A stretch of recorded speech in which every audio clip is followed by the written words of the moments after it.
Bienvenidas y bienvenidos a la sesión de Historia de México. Soy el profesor Hugo Robledo. Y yo soy Leslie Mendívil. En esta ocasión hablaremos de las expediciones españolas y del proceso de conquista en Mesoamérica. Pero antes, recuerden lavarse las manos frecuentemente con agua y jabón durante al menos 20 segundos. Si necesitan salir, usen de forma correcta su cubrebocas y mantengan la sana distancia. El propósito de esta sesión es analizar el proceso de conquista de Mesoamérica desde la llegada de los españoles hasta la caída de Tenochtitlan. Como recordarán, a principios del siglo XVI, Mesoamérica era un conjunto de cientos de señoríos. Muchos de ellos estaban sometidos al poderío de la Triple Alianza.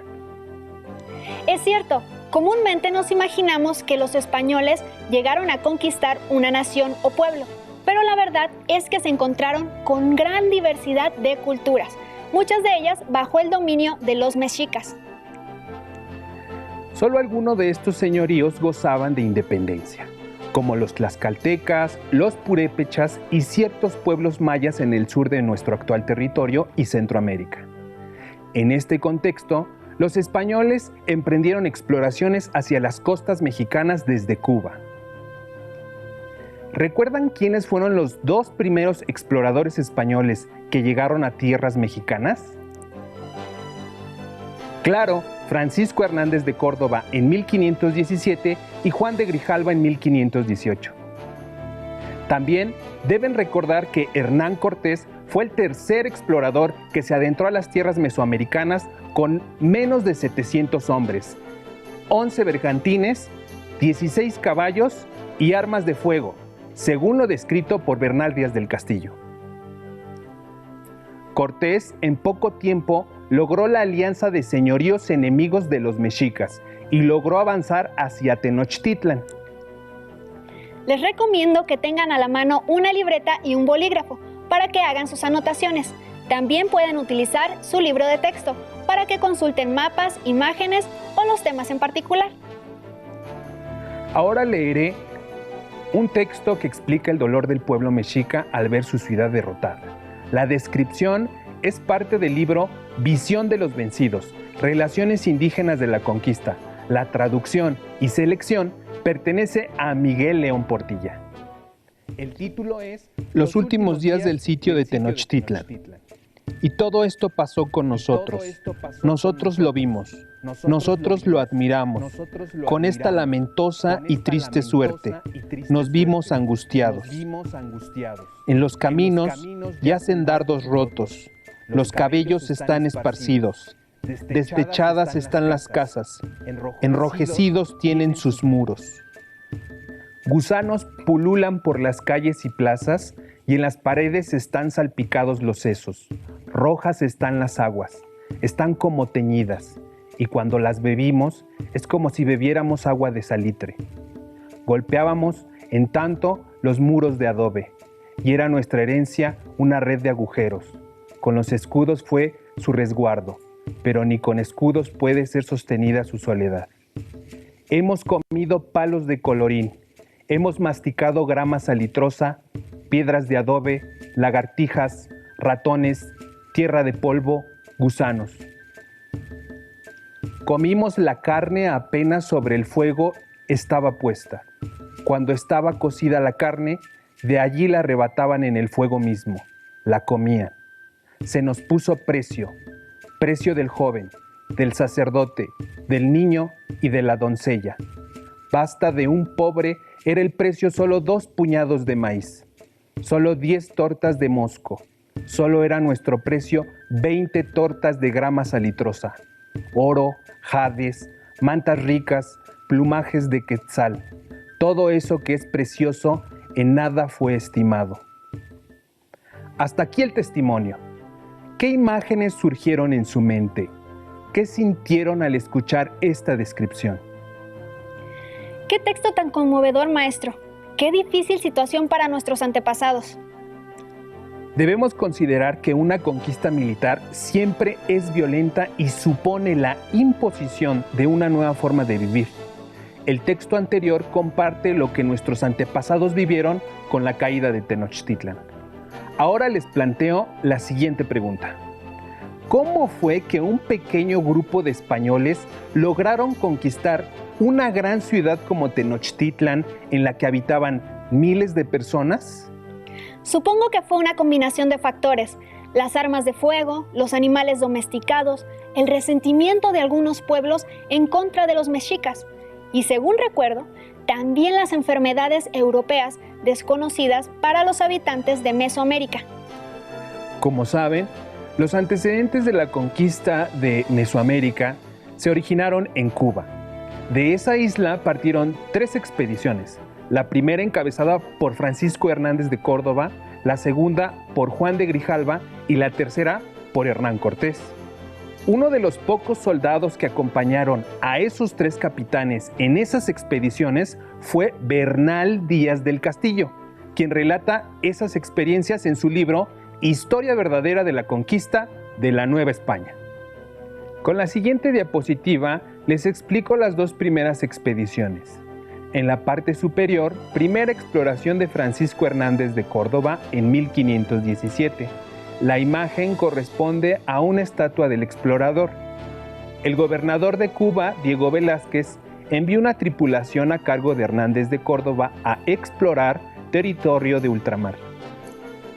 Cuando los españoles llegaron a la península de Yucatán, se encontraron con los pueblos mayas, quienes los desafiaron haciéndolos regresar a la isla de Cuba. Esta fracasada expedición motivó a los españoles a preparar otra nueva.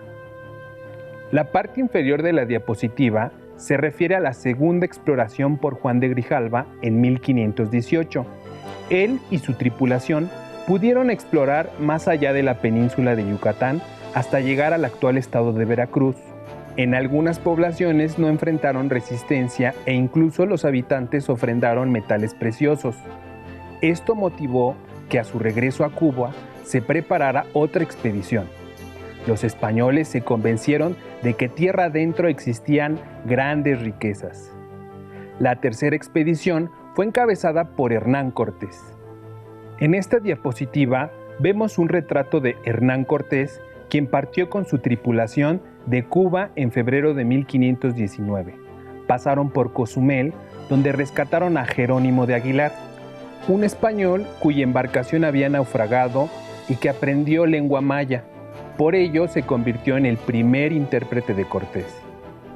Después llegaron a Centla, hoy Tabasco, donde enfrentaron la primera batalla contra los mayas, chontales, quienes estaban decididos y preparados para combatir a los españoles, porque ya sabían de ellos por expediciones anteriores.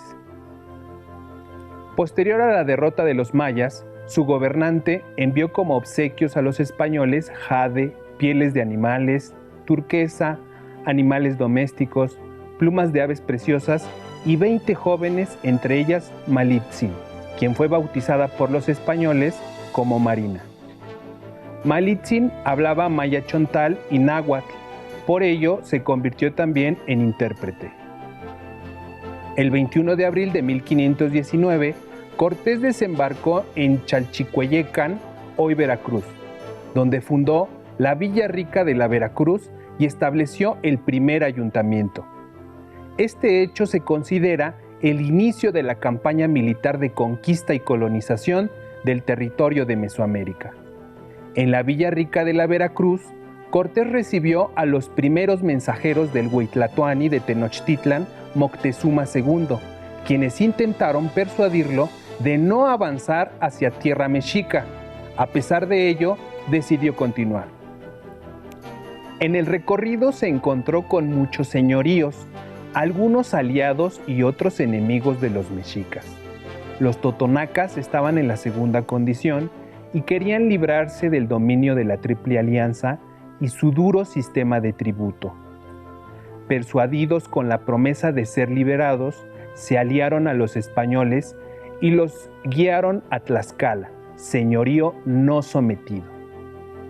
Al principio los tlaxcaltecas se resistieron a la entrada de los españoles, pero después acordaron una alianza y se enfilaron a Tenochtitlan.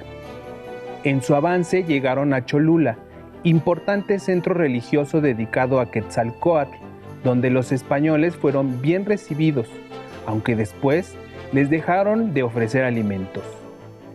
Se dice que se enteraron de que cholultecas y mexicas preparaban una trampa contra ellos. Entonces Cortés solicitó una entrevista con los señores de Cholula y les pidió soldados y cargadores porque, según él, partiría a Tenochtitlan al día siguiente. Al mismo tiempo, advirtió a los tlaxcaltecas que se prepararan para el combate. Ahora les compartiré una de las versiones acerca de lo que sucedió en esa reunión preparada por Cortés, según los informantes de Fray Bernardino de Sahagún, descrita en el Códice Florentino y compilada en La Visión de los Vencidos, en versión de Ángel María Garibay. Intrigas contra los de Cholula. Pero los de Tlaxcala a tiempo están en guerra. Ven con enojo, ven con mala alma, están en disgusto. Se les arde el alma contra los de Cholula. Esta fue la razón de que le dieran hablillas al conquistador, para que acabara con ellos. Le dijeron: es un gran perverso nuestro enemigo, el de Cholula, tan valiente como el mexicano. Es amigo del mexicano. Pues cuando esto oyeron los españoles, luego se fueron a Cholula. Los fueron llevando los de Tlaxcala y los de Zempoala. Estaban todos en son de guerra. La matanza de Cholula. Cuando se hubo llegado, se dieron gritos. Se hizo pregón. Los guías y también los hombres del pueblo. Hubo reunión en el atrio del dios, pues cuando todos se hubieron reunido, luego se cerraron las entradas, por todos los sitios donde había entrado. En el momento hay acuchillamiento, hay muertes, hay golpes. Nada en su corazón temían los de Cholula. No con espadas, no con escudos hicieron frente a los españoles. No más con perfidia fueron muertos, no más como ciegos murieron, no más sin saberlo murieron. No fue más que con insidias se les echaron encima los de Tlaxcala. Y en tanto que todo esto se hacía, todo se le hacía llegar, se le decía, se le hacía oír a Moctezuma. En cuanto los enviados vienen hasta acá y se van, están dando vueltas de allá a acá. Ya no como quiera se oye, se percibe el relato. Por su parte, la gente humilde nomás está llena de espanto. No hace más que sentirse azorada. Es como si la tierra temblara, como si la tierra girara en torno de los ojos, tal como si le diera vueltas a uno cuando hace ruedos. Todo era una admiración, y después de sucedidas las matanzas de Cholula, ya se pusieron en marcha, ya van hacia México. Van en círculo, van en son de conquista, van alzando el torbellino, el polvo de los caminos. Sus lanzas, sus astiles, que murciélagos semejan, van como resplandeciendo. Así hacen también estruendo, sus cotas de malla, sus cascos de hierro, haciendo van estruendo. Algunos van llevando puesto hierro, van ataviados de hierro, van relumbrando. Por esto se les vio con gran temor, van infundiendo espanto en todo, son muy espantosos, son horrendos. Y sus perros van por delante, los van precediendo. Llevan sus narices en alto, llevan tendidas sus narices. Van de carrera, les va cayendo la saliva. Después de la matanza en Cholula, la llegada de los españoles a Tenochtitlan era inminente.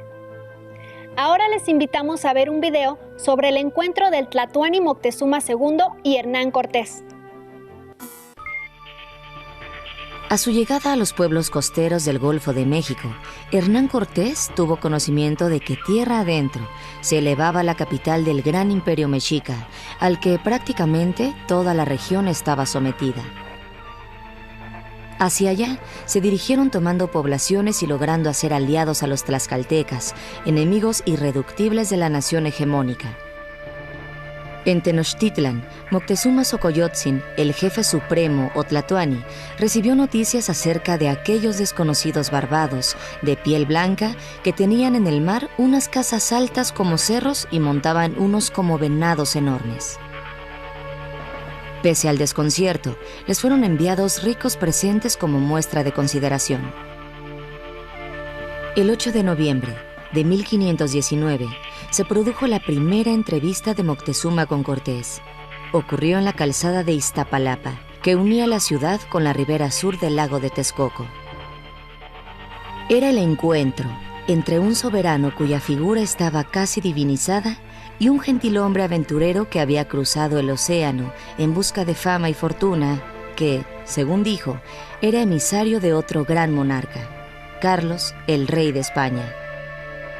Se sabe que Cortés intentó abrazar amistosamente al tlatoani, pero los servidores se lo impidieron. Su señor era intocable.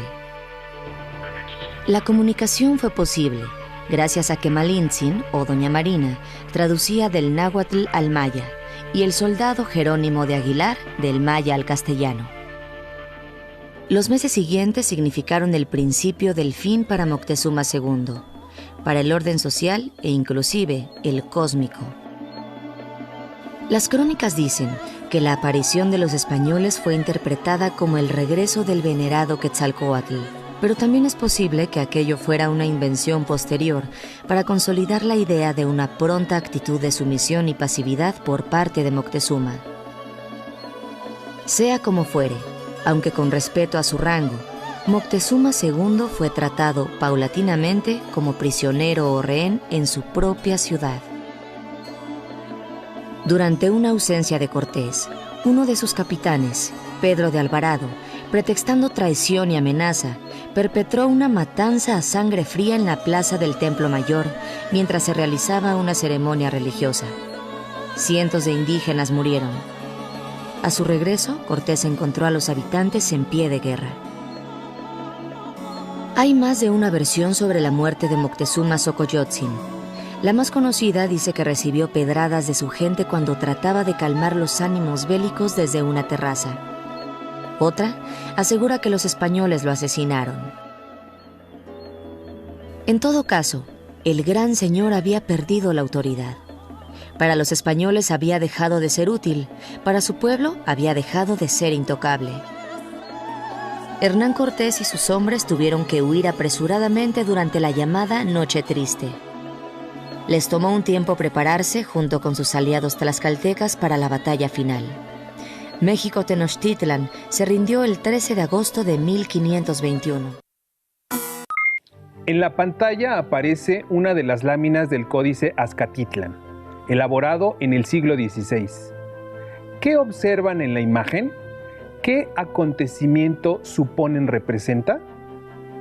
La llegada de Cortés y sus aliados a Tenochtitlan. Ahora lo vamos a confirmar. De derecha a izquierda podemos reconocer a una mujer. Es Malintzin o Marina, quien encabeza la comitiva. Detrás de ella, un conquistador cubierto por su armadura. El hombre sin casco representa a Hernán Cortés y está escoltado por sus capitanes españoles. Es notoria la presencia de un hombre negro, probablemente traído de Cuba, y puede ser el mozo que lleva el freno del caballo. Al final de la comitiva se encuentran los cargadores indígenas llamados tamemes, que llevaban comida y provisiones. En síntesis, esta imagen representa la entrada de Hernán Cortés a Tenochtitlan, en noviembre de 1519, antes del encuentro con Moctezuma II. ¿Cómo imaginan que fue percibida la ciudad de Tenochtitlan por los españoles? Supongo que no podían creer lo que sus ojos veían. Leamos la descripción de Bernal Díaz del Castillo que hace de esta ciudad vista desde la calzada de Iztapalapa. Dice así: y de que vimos cosas tan admirables, no sabíamos qué decir, o si era verdad lo que por delante parecía, que por una parte en tierra había grandes ciudades, y en la laguna otras muchas, y veíamoslo todo lleno de canoas, y en la calzada muchos puentes de trecho en trecho, y por delante estaba la gran Ciudad de México. Ahora les invito a que nos acompañen a ver el segundo video titulado Tenochtitlan-Cay. Adelante.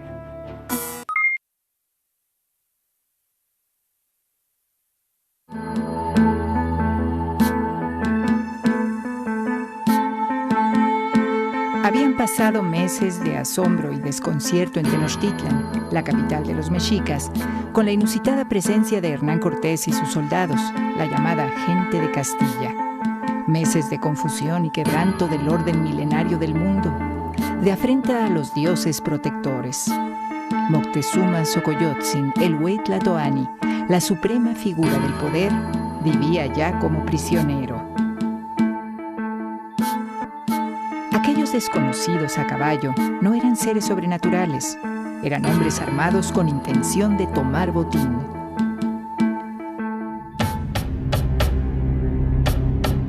En ausencia de Cortés, el capitán Pedro de Alvarado ordenó una matanza en el recinto del Templo Mayor. Se celebraba la fiesta de Toxcatl, en honor a Huitzilopochtli, por los días de la Pascua de 1520. Fueron cientos los muertos, no se sabe cuántos. Sacerdotes, nobles, danzantes. La sangre corrió como si fuera agua. Tras esto, la clase guerrera Tenochca y Tlatelolca llamó a la rebelión y los españoles tuvieron que refugiarse en las casas reales. Cortés reencontró una ciudad hostil. La población se ocultó y guardó silencio como si reinara la profunda noche.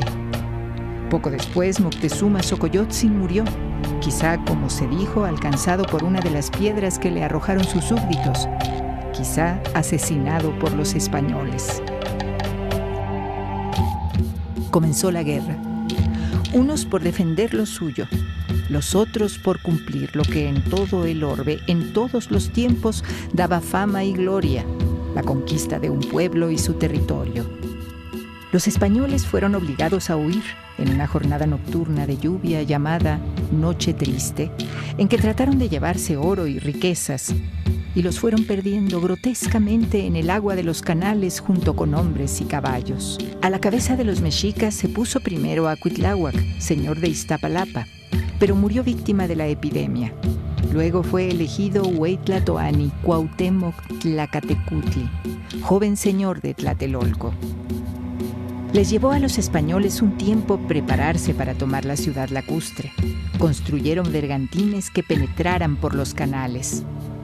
Los mexicas buscaron inútilmente el socorro de otros señoríos, enemigos tradicionales, pero quedaron solos en la isla, esperando dentro, a unas sabiendas de que además de unos 800 españoles, además de los caballos y la pólvora, también llegarían más de 20,000 aliados indígenas. El asedio a Tenochtitlan y Tlatelolco duró unos 75 días. Y los tlatelolcas les hicieron resistencia allí, en Soquiapan, desde sus barcas. Hambre y horror. Estruendo de gritos, tambores y fuego. El hedor de los cadáveres se hizo insoportable. Cuauhtémoc fue tomado prisionero en una canoa. Hernán Cortés escribió al rey de España: y así preso este señor, cesó la guerra, a la cual plació a Dios nuestro Señor dar conclusión martes, día de San Hipólito, que fue 13 de agosto de 1521 años. ¿Qué les pareció? Este video aporta otra pista para responder la pregunta inicial. Refiere la participación de 20,000 indígenas como aliado de los españoles, que hicieron posible la derrota mexica. Como hemos visto, los españoles contaron con varios aliados para hacer caer a Tenochtitlan, pero existe un elemento que tal vez fue el aliado más importante. Para saber a qué me refiero, observemos la siguiente imagen. Están representados indígenas con puntos en el cuerpo, acostados en petates y una cuidadora. ¿Sabes de qué enfermedad se trata? ¿El sarampión? No, la viruela. Una enfermedad provocada por un virus que, según Bernardo García, en el libro Nueva Historia General de México, fue introducido en 1520 y en menos de un año costó la vida a un poco más de 3 millones de habitantes. Terrible. Creo que ahora que sufrimos otra pandemia, la del coronavirus, podemos comprender lo duro que fue para nuestros antepasados, pero saldremos adelante. La captura de Cuauhtémoc y la caída de Tenochtitlan iniciaron un largo proceso de colonización en Mesoamérica y Aridoamérica, mismo que continuó con los pueblos de Occidente, purépechas, del sur, mixtecos, zapotecos y mayas, y del norte en Aridamérica, chichimecas. La pregunta inicial de la sesión fue: ¿por qué un grupo pequeño de españoles lograron conquistar una gran ciudad como Tenochtitlan? Debes recordar que los traductores, las alianzas, las enfermedades e incluso las decisiones políticas de las principales autoridades mexicas contribuyeron al triunfo de los españoles. Llegó el momento esperado. Los reto a que elaboren una bitácora de viaje de los españoles, desde que salen de Cuba en 1519 hasta la conquista de México Tenochtitlan el 13 de agosto de 1521. En su bitácora resalten los elementos que consideras propiciaron la conquista de la ciudad de Tenochtitlan. Utilicen su imaginación para narrar los hechos históricos. Recurran a imágenes y colores para decorar. Recuerden que en su libro de texto pueden obtener más información sobre el tema. En su casa seguramente tienen revistas, libros o tal vez un teléfono inteligente con el que puedan investigar más acerca de este proceso histórico en Internet. Listo, terminamos, pero aún nos queda mucho por explorar y descubrir. Así que nos vemos pronto aquí en Aprende en Casa 2. Hasta la próxima. Si tienes dudas o